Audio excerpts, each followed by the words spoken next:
আরজি কর তরুণী ডাক্তারকে অত্যাচার করে খুনের ঘটনায় উত্তাল রাজ্য তথা দেশ।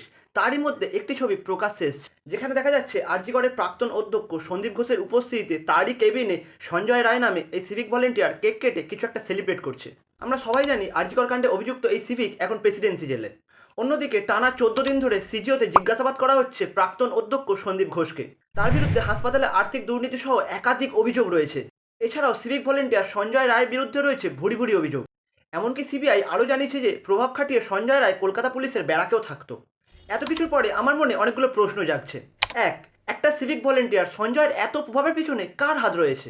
দুই, একজন সাধারণ সিভিক হয়ে বহিরাগত হিসাবে কিভাবে হাসপাতালের অধ্যক্ষের ঘরে ঢোকার অনুমতি পেল, যেখানে দেখা যাচ্ছে সঞ্জয় কেক কাটছে এবং সন্দীপ ঘোষ চেয়ারে বসে আছেন, দুজনেই কিন্তু খোশ মেজাজে।